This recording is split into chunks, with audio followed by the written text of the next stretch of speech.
In sports today, the Raps head into the All-Star break on a winning note, and Tiger Woods steps away from golf. Here's Earl Abolahan with the details and the rest of your sports news. Thanks, Trisha. The Toronto Raptors played host to the Washington Wizards last night in their final game before All-Star long weekend, and fans did not leave disappointed. Let's kick things off in the third quarter. Wizards All-Star John Wall floated up for Otto Porter, who finishes it with a two-handed slam. Wizards up by 10. But the Raps start to close the gap. Their All-Star Kyle Lowry hits the corner three to bring them to within 1.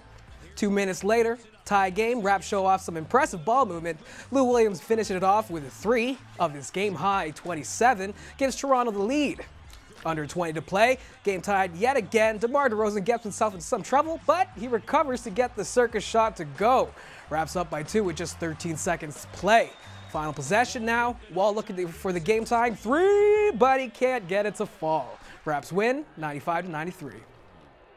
Over to the NHL now. The Vancouver Canucks were visiting their Western Conference rival Chicago Blackhawks last night. The Canucks were sitting in the last playoff spot in the West, needing a win to fend off the 9th place Minnesota Wild.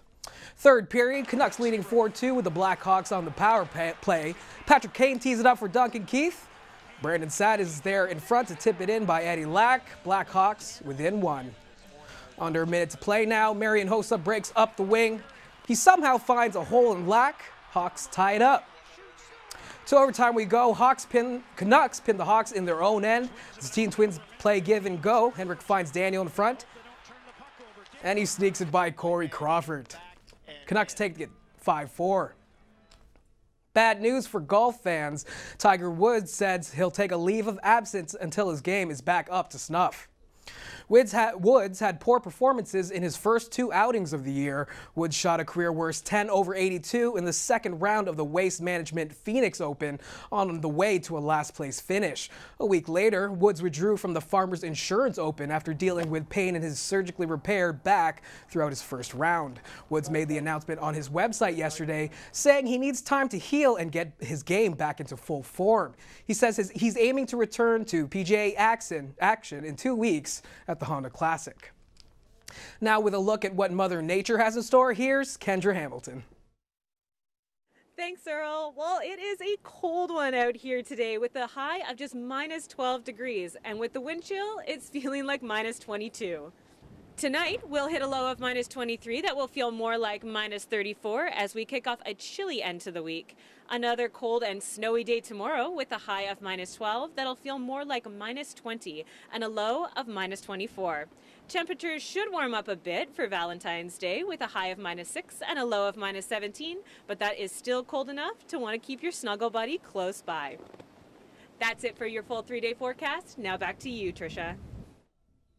Thanks, Kendra. I won't sing this for you, but the school is alive with the sound of music today. The Nathaniel Dett Chorale treated Humber to a show in the concourse to celebrate Black History Month.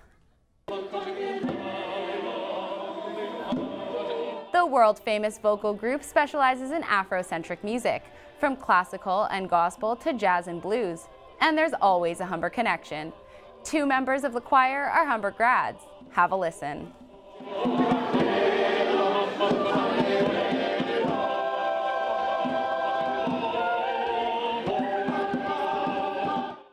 That's all for today.